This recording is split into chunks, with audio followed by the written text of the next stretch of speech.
रसिक हो, तुलसी रामायणाच्या गेल्या भागात आपण पाहिलं की रावण, कुंभकर्ण आणि त्याची मुलं, इंद्रजितादी मुलं, या सगळ्यांनी पृथ्वीवर अक्षरशः उच्छाद मांडला. जेव्हा पृथ्वीला त्यांचा भार असह्य झाला तेव्हा ती गायीचं रूप धारण करून ज्या ठिकाणी देव आणि ऋषीमुनी जमलेले होते त्या ठिकाणी गेली. मग त्या सगळ्यांनी मिळून ब्रह्मदेवाची करुणा भागली. पण ब्रह्मदेवाच्याही हातात काही नव्हतं. स्वतः शंकर सुद्धा त्या समूहात होते. आणि मग त्या सर्वांनी मिळून विष्णूचं स्तवन केल्यावर साक्षात विष्णू प्रगट झाले आणि म्हणाले, देवगण हो, मुनिजन हो, घाबरू नका. आदिती आणि कश्यप, मनु आणि शतरूपा यांनी केलेल्या तपामुळे मी त्यांना काही वर दिलेले आहे. त्याचबरोबर नारदांनी मला एक शापही दिलेला आहे. त्या साऱ्याचीच वचनं पूर्ती करण्याची वेळ आता आलेली आहे. तेव्हा मी अयोध्येत अंश रूपानं जन्म घेईन. माझे इतर अंशही तिथंच जन्म घेतील आणि त्यांच्या हातून राक्षसांच्या विध्वंसाचे हे कार्य पार पडेल. विधिलिखिताप्रमाणे महाराज दशरथांनी पुत्र कामेष्टी यज्ञ केला आणि त्या यज्ञात अग्नी प्रकट झाला आणि त्यांनी दिलेली क्षीर दशरथांनी अग्नीच्या सांगण्याप्रमाणे त्याच्या वाटण्या करून आपल्या राण्यांना दिली. आणि यथाकाली त्या गर्भवती झाल्या. आणि आता इथून पुढे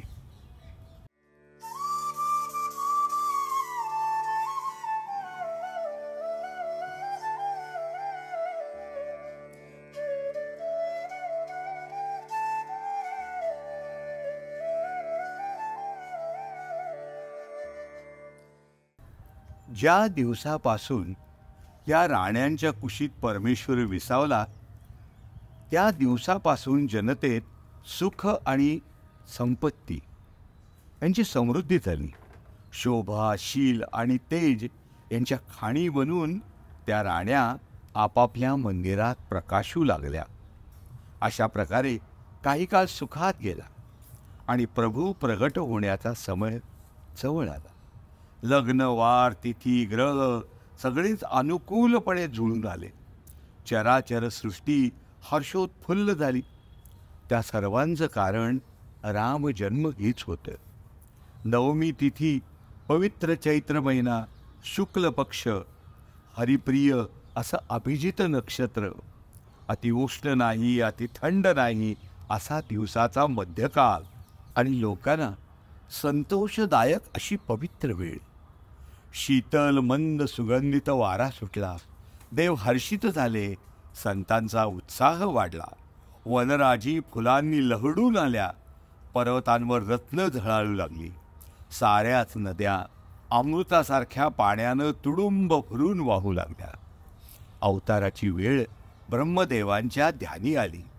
सारे देव आपापली आकाशयानं सज्ज करून निघाले. निर्मळ आकाशात देवांचे थवे जमले.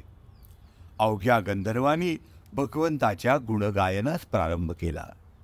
सुंदर फुलांनी भरलेल्या ओंजळी फुलांची वृष्टी करू लागल्या. आकाशात देवदुंदुभी दुमदुमू लागल्या. नाग, मुनी, देव सारी स्तुती करू लागले. नाना प्रकारे प्रत्येकानं आपली सेवा रुजू केली. देवांचा समुदाय आपापल्या स्थानी स्थिरावला. जगन्निवास प्रभू प्रगट झाले.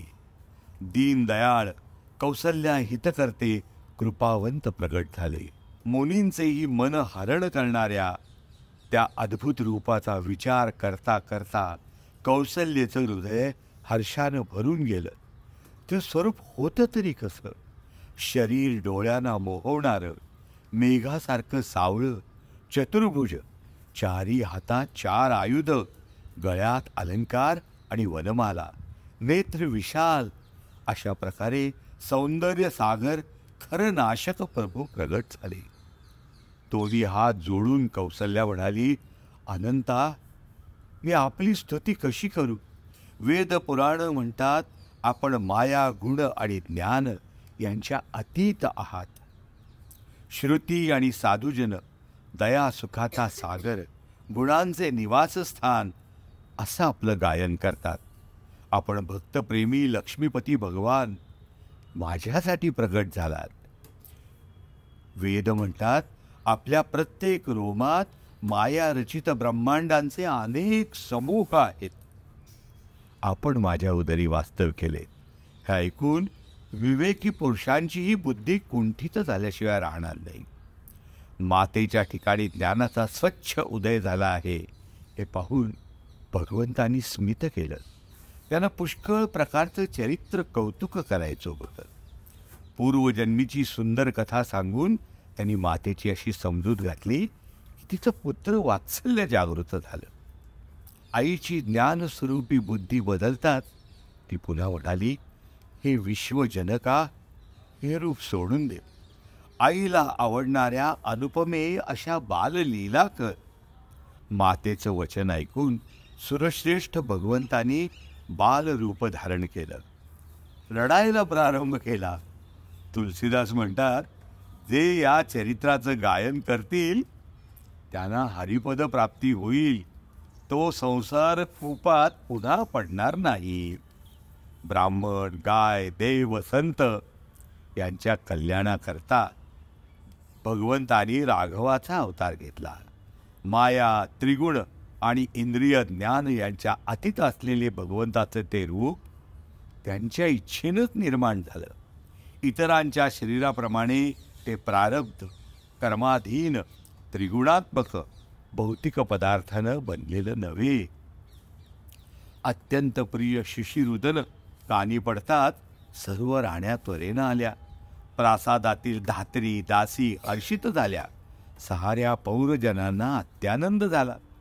पुत्र जन्माची वार्ता कानी पडतात दशरथ महाराजांना तर जणू काही ब्रह्मानंदच झाला. मनातलं प्रेम पराकोटीला पोचलं. अंगावर रोमांच उभे राहिले. ते धीरानं उठण्याचा प्रयत्न करू लागले. त्यांना वाटलं, अरे, ज्याच्या नुसत्या नामस्मरणानं कल्याणप्रद असं काही घडतं तो माझ्या घरी जन्माला आलाय. राजाच्या मनाला परत एकदा परमानंद झाला. अनेक प्रकारची मंगलवाद्य जडवण्याच्या आज्ञा त्यांनी सोडल्या. गुरु वसिष्ठांना बोलावण्यासाठी निमंत्रक गेला. आणखी अनेक विप्रवरांसह ते राजप्रासादात येऊन उपस्थित झाले. त्यांनी जाऊन त्या अनुपम बालकाचं दर्शन घेतलं. ते बाळ म्हणजे सौंदर्याची राशी. त्याचे गुण तर सांगता संपणार नाहीत. राजानं नंदीमुख, श्राद्ध, जातकर्म इत्यादी संस्कार करवले. ब्राह्मणांना बोलावून घेतलं. गाई, सुवर्ण, वस्त्र, रत्न अशी दानं दिली. साऱ्या नगरवर गुढ्या तोरणं उभारली गेली. सांगता वर्णता येऊ नये अशी अयोध्या नटली. आकाशातून फुलांची वृष्टी झाली. सारी जनता ब्रह्मानंदात मग्न होऊन गेली. स्त्रियांनी स्वाभाविक शृंगार केले. जत्या जथ्यांनी मंगलगीतं गात गात त्या राजप्रासादाकडे निघाल्या. सोन्याच्या थाळ्यात मंगल कलश घेऊन त्या प्रासादाच्या द्वारी आल्या. त्यांनी आरत्या ओवाळल्या, ओवाळण्या केल्या. पुन्हा पुन्हा त्यांनी शिशूच्या चरणांना वंदन केली. सुत, मागध, बंदीजन, गवई यांनी रघुनायकाच्या गुणांचं गायन चालूच ठेवलं. सर्वांनी सर्वस्वाचं दान केलं. मिळालेलं दानही पुढे आपल्याजवळ ठेवलं नाही. कस्तुरी, चंदन, केशर यांचा चिखल रस्त्यावर जागोजागी झाला. अयोध्या नगरीतील प्रत्येक घरात वाद्य चढू लागली. परमतेजाचा गाभा प्रगट झाला होता. जिकडे तिकडे स्त्री पुरुष हर्षोत्फुल्ल झालेले दिसत होते. साऱ्या नगरात हा आनंद दाटला होता.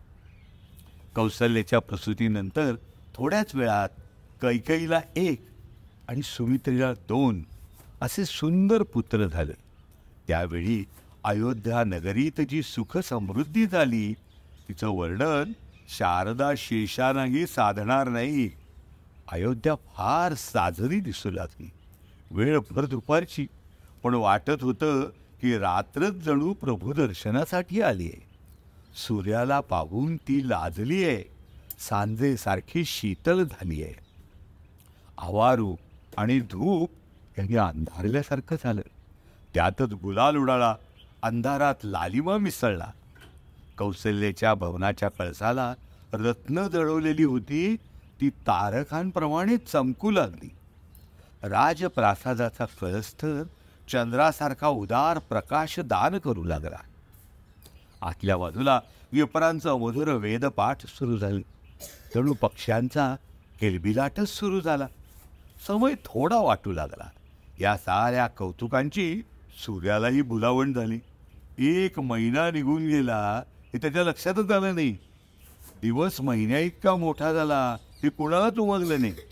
अहो, सूर्य जिथं आपल्या रथासह तबकला होता तर रात्र होणार कशी हे रहस्य कुणालाच कळलं नाही. आपल्या कुलभूषणाचं गुणगान करीतच सूर्य मार्गस्थ झाला. नगरातील तो महोत्सव पाहून देव, ऋषी, नाग आपल्याच भाग्याचं वर्णन करू लागले. शंकर म्हणाले, गिरिजे, आम्ही केलेली एक चोरी तुला सांगून टाकतो बरं का. तू स्थिरबुद्धीची स्त्री आहेस. अगं, काकभृशुंडी आणि मी माणसांची रूपे घेऊन त्यावेळेला अयोध्येत वावरत होतो. आम्हाला कोणी ओळखलं नाही. आम्ही नुसते सुखानं बहरलो होतो, परमानंदात होतो, वेड्यासारखे मार्गातून भटकत होतो. रामकृपेचा अधिकारी असेल त्यालाच हे चरित्र समजेल. त्या प्रसंगी जे जे कोणी अयोध्येत आले त्यांना हवं असेल ते राजा दशरथांनी देऊन टाकलं. हत्ती काय, घोडे काय, सुवर्ण काय आणि गाई, भूमी, रत्न काय. राजानं असंख्य दानं दिली, महावस्त्र दिली, सर्वांची मनं संतुष्ट केली. सर्वांच्या तोंडून आशीर्वाद आले, तुझे सर्व पुत्र चिरंजीव हो. अशा तऱ्हेनं काही दिवस निघून गेले. दिवस वा रात्र केव्हा आली आणि केव्हा गेली हेही कोणाला समजलं नाही. आणि नामकरणाची वेळ आली तेव्हा मात्र राजानं वशिष्ठांना बोलावणं धाडलं.